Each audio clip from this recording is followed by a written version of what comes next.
अस्सलामुअलैकुम स्टूडेंट्स जैसे कि आप लोगों को पता है कि हमारा BS केमिस्ट्री 8th सेमेस्टर जो है वो चल रहा है, जिसमें हम फूड एंड ड्रग केमिस्ट्री जो है वो पढ़ रहे हैं। तो आज हम पढ़ने लगे हैं टी एनालिसिस। तो सबसे पहले हम देखते हैं कि टी जो है वो है क्या। टी इसका जो है वो साइंसी नेम जो है वो है कैमेलिया साइनेसिस। तो ये स्टूडेंट जो है वो इसका साइंसी नाम है। Is processed into various types. T हमें जो है वो बहुत सारी टाइप्स में जो है वो मिलती है, जैसे ब्लैक टी हो गई, ग्रीन टी, इसी तरह से ओलोंग, वाइट।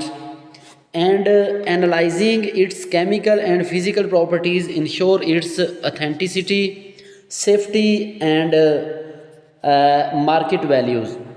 इसका एनालिसिस जो है वो इसकी ऑथेंटिसिटी, सेफ्टी और मार्केट वैल्यू के बारे में हमें जो है वो पता बताता है।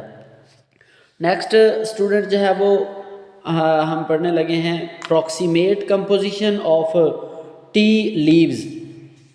तो इसकी जो प्रॉक्सीमेट कंपोजिशन है वो हमारे पास ये है कि इसमें मॉइस्चर 3 to 8% होनी चाहिए, total ash 4 to 7%, acid insoluble ash less than 1% होनी चाहिए, वाटर एक्सट्रैक्टिव्स 30 to 45% होने चाहिए। इसी तरह से क्रूड फाइबर 7 to 15% होना चाहिए, कैफ़ीन इसमें 2 to 5%, इसी तरह से पोलीफिनोल्स 20 to 35% और प्रोटीन जो हैं वो तकरीबन हमारे पास 15% और कार्बोहाइड्रेट जो हैं ये 10% होने चाहिए। तो ये स्टूडेंट है हमारे पास टी की कंपोजिशन। उसके बाद हमारे पास जो है वो फंक्शनल कंपोनेंट्स ऑफ टी। इसके अंदर जो फंक्शनल कंपोनेंट्स हैं हम वो देखते हैं। सबसे पहले इसमें कैफ़ीन होती है। तो कैफ़ीन का फंक्शन क्या है? सेंट्रल नर्वस स्टिमुलेंट है ये, यानी ये हमें जो है वो कैफ़ीन ये टी के अंदर इसलिए होती है ताकि हमें जो है वो हम एक्टिव हो सकें। इसी तरह से कैटेचन्स इसमें होते हैं जो कि एंटीऑक्सीडेंट्स हैं, फैट बर्निंग अफेक्ट्स रखते हैं, यानी ये एंटीऑक्सीडेंट्स होते हैं और इसके अलावा जो है ये फ़ैट को बर्न करते हैं। इसी तरह से हमारे पास नेक्स्ट होते हैं इसमें थायाफ्लेविन्स, ये भी एंटीऑक्सीडेंट्स होते हैं ख़ास तौर पे ब्लैक टी के अंदर। इसी तरह से थायानीन, ये रिलैक्सेशन और कामिंग अफेक्ट रखते हैं। इसी तरह से टी के अंदर जो है वो फ्लेवोनाइड होते हैं जो कि एंटी फ्लेमेटरी और कार्डियो वैस्कुलर हेल्थ प्रोवाइड करते हैं। तो ये थे स्टूडेंट हमारे पास जो फंक्शनल कंपोनेंट्स हैं। उसके बाद अगर हम नेक्स्ट इसमें बात करें तो हम इसमें देखते हैं कि हमने जब इसका एनालिसिस करना है तो एनालिटिकल टेस्ट और कौन से मेथड जो हैं वो इसके लिए किए जाते हैं। तो सबसे पहले मॉइस्चर को कैसे चेक किया जाता है और उसकी इम्पोर्टेंस क्या है। तो अगर हम मॉइस्चर को जो है वो चेक करना चाहते हैं कि इसमें कितनी है, तो हम इसको जो है वो ओवन में रख के 100 डिग्री सेंटीग्रेड पे जो है वो गर्म करते हैं। और अगर जो है इसकी इम्पोर्टेंस ये है कि prevents mould and spoilage during storage. अब देखें अगर इसके अंदर जो है वो मॉइस्चर ज़्यादा होगी तो जब हम इस टी को स्टोर करेंगे तो उस पर जो है वो मोल्ड जो है वो अटैक कर देंगे और इसी तरह से वो स्पाइलेज हो जाएगी, ख़राब हो जाएगी। नेक्स्ट हमारे पास है total ash and acid insoluble ash. इसके लिए मफल फर्नेस इस्तेमाल करते हैं। मफल फर्नेस में ये किया जाता है कि हम टी को जो है वो ऑक्सीजन की मौजूदगी में उसको जलाते हैं। जब वो जलती है तो जो ऑर्गेनिक कंपाउंड्स होंगे उनकी ऑक्सीडेशन हो जाएगी और बाकी जो ऐश है या फिर एसिड इनसॉल्युबल ऐश है वो जो है वो बाकी बच जाएगी। अगर इसकी जो है वो ज़्यादा वैल्यू हुई तो हम समझेंगे कि टी के अंदर जो है वो अडल्ट्रेंट्स ऐड किए हुए हैं। Water extractives boiling tea in water and evaporating filtrate. तो सबसे पहले हम क्या करते हैं, पानी के अंदर टी को बॉयल कर लेते हैं और उसको जो है वो इवेपोरेट करके जो फिल्ट्रेट है वो जो है वो हासिल कर लेते हैं। इसका यूज़ क्या है, reflects solubility of flavour compounds. अब वाटर एक्सट्रैक्ट्स जितने ज़्यादा होंगे उतना जो है वो उसकी जो फ्लेवर होंगे वो भी जो है वो ज़्यादा होंगे।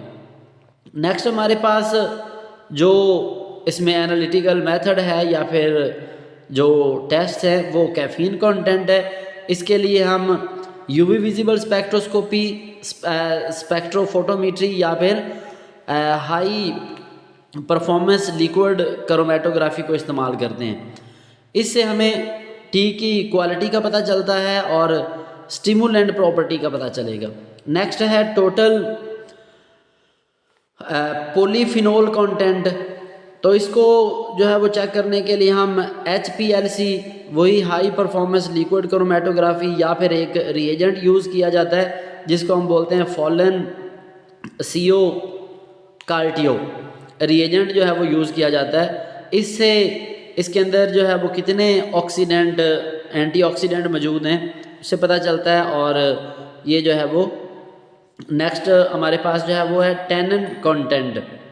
ये चाय के अंदर जो कड़वाहट होती है वो टैनिक एसिड की वजह से होती है, तो इसमें जो है वो टैनिन कंटेंट भी चेक किए जाते हैं। इसके लिए जो है वो स्पेक्ट्रोफोटोमेट्रिक मेथड यूज़ किया जा सकता है या फिर प्रोटीन प्रेसिपिटेशन मेथड जो हम यूज़ कर सकते हैं। तो इससे जो है वो बिटरनेस यानी वही कड़वाहट जो होती है उसका पता चलता है। नेक्स्ट हमारे पास इसमें है कि हम सेंसरी इवैल्यूएशन जो है वो कैसे कर सकते हैं। हम अपीयरेंस जो है वो अपीयरेंस को यूज़ कर सकते हैं। अपीयरेंस से हमें जो है वो ये पता चलेगा कि उनका हम कलर देखते हैं, उनका साइज़ देखते हैं और ये देखते हैं कि क्या ये सारी चाय हर जगह से एक जैसी है या नहीं है। अरोमा, उसकी खुशबू लेकर जो है वो हम चेक करते हैं, जिससे हमें ये पता चलता है कि क्या ये स्मोकी है, ग्रासी है या फिर जो है वो अर्थी टोन्स जो है वो उसके अंदर है। Liquor colour clear gold to reddish brown, उसका कलर जो है वो क्लियर होना चाहिए। और इसी तरह से जो ब्लैक टी है ख़ास तौर पर उसका जो कलर होता है वो गोल्डन टू रेड ब्राउन होता है। टेस्ट हम चख के पता कर सकते हैं। जब हम उसका टेस्ट चेक करेंगे तो उसमें बिटरनेस जो है वो होनी चाहिए, स्मूथनेस होनी चाहिए, फ्रेशनेस होनी चाहिए। Infusion appearance and aroma of infused leaves. तो ये जो है वो सेंसरी इवैल्यूएशन है। नेक्स्ट हमारे पास कौन से अडल्ट्रेंट्स जो हैं वो टी में जो है वो मौजूद हो सकते हैं, जैसे आयरन फिलिंग्स हो सकती हैं। इसको चेक करने के लिए हम मैग्नेट जो है वो यूज़ करते हैं। कलर्ड लीव्स जो कि नॉन टी है, कुछ टी जैसे ही जो है वो पत्ते मिला दिए जाते हैं, तो इसके लिए जो टेस्ट किया जाता है वो डाई स्मीयर विद वाटर या फिर पेपर टेस्ट।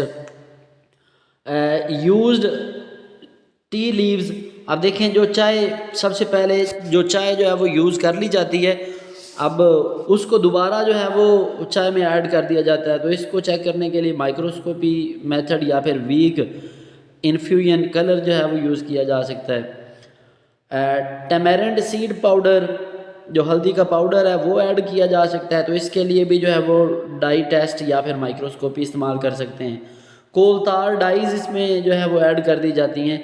उसका पता लगाने के लिए हम एक्सट्रैक्ट विद अल्कोहल या फिर ऑब्जर्व कलर, हमें टी का जो है वो कलर बताएगा कि इसमें कोलतार ऐड की गई है या नहीं, या फिर हम अल्कोहल उसमें ऐड कर लेते हैं, इस तरह पता चल जाता है। लेदर इंडस्ट्री से कुछ लेदर पीसेस ले लिए जाते हैं और उनको ऐड कर दिया जाता है टी के अंदर। तो ये इस तरह हमें उसकी जो है वो उसको चेक करने के लिए हमें सरफेस स्पेक्ट्रोस्कोपी जो है या माइक्रोस्कोपी इस्तेमाल करनी होगी। उसके बाद है हमारे पास जो माइक्रोबियल या फिर सेफ्टी टेस्ट हैं वो कौन कौन से किए जाते हैं। तो सबसे पहले total plate count, total plate count की शॉर्ट फॉर्म होती है TPC। इसमें जो है वो ये एरोबिक, यानी कि इसमें जो है वो टी के अंदर ये चेक किया जाता है कि कितने बैक्टीरिया हैं। इसी तरह मोल्ड एंड यीस्ट काउंट, इसमें ये चेक किया जाता है कि कितने जो है वो यीस्ट हैं, कितने मोल्ड्स हैं। टी के अंदर कितनी जो है वो उसमें फंगल कंटेमिनेशन है।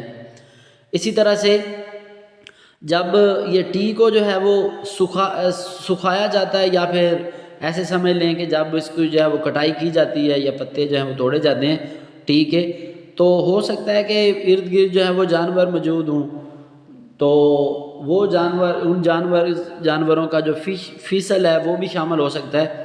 तो उसको चेक करने के लिए हम कॉलीफॉर्म या फिर इकोलाई टेस्ट करते हैं। इसी तरह से पेस्टिसाइड रेजिड्यू एनालिसिस किया जाता है। ये GCMS या फिर LCMS यूज़ किए जा सकते हैं। ये GCMS या फिर ये LCMS दोनों जो है वो मेथड यूज़ किए जा सकते हैं। हैवी मेटल्स जो है वो इनके अंदर हो सकती हैं, जैसे लेड, कैडमियम, आर्सेनिक, इनके लिए जो है वो AAS या ICP-MS जो है वो मेथड यूज़ किए जा सकते हैं। नेक्स्ट हमारे पास आ गया कि इसमें कौन कौन से इंस्ट्रूमेंट यूज़ होते हैं।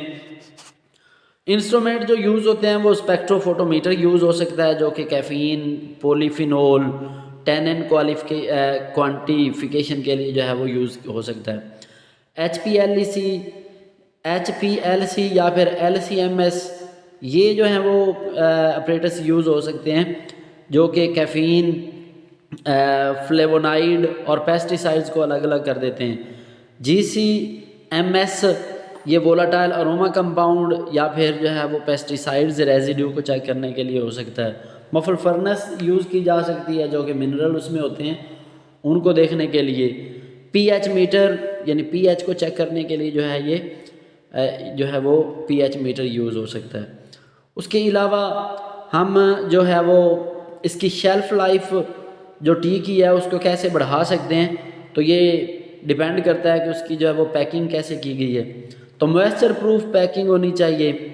अगर मॉइस्चर होगी तो आपको पता है कि उसमें जो है वो जो मोल्ड हैं, यीस्ट या फिर फंजी जो है वो प्रोड्यूस हो सकते हैं, तो इसलिए मॉइस्चर प्रूफ पैकिंग जो है वो होनी चाहिए। जो जब हमने इसको स्टोर करना है तो ठंडी और खुश्क जगह पे हमने जो है वो इसको स्टोर करना है। इसी तरह से लाइट और एयर, इससे जो है वो उस टी को हमने बचाना है। इसी तरह जो है वो अगर हम ये वाले काम करते हैं तो इसकी जो है शेल्फ़ लाइफ है वो तकरीबन जो है वो 1 साल से 2 साल तक जो है वो इसकी शेल्फ़ लाइफ जो है वो हो सकती है, यानी 1 से 2 साल जो है वो ये ख़राब जो है वो नहीं होगी। तो ये था स्टूडेंट आज का हमारा टॉपिक, जिसमें हमने जो है वो टी एनालिसिस पढ़ा है। तो स्टूडेंट जो है वो इसको आप लोगों ने अच्छे तरीके से याद करना है। इसमें कोई बात जो है वो समझ ना आई हो तो आप लोग जो है वो मुझे जो है वो पूछेंगे, ठीक है। तो ये याद करें अच्छे तरीके से। ओके स्टूडेंट्स, अल्लाह हाफिज़।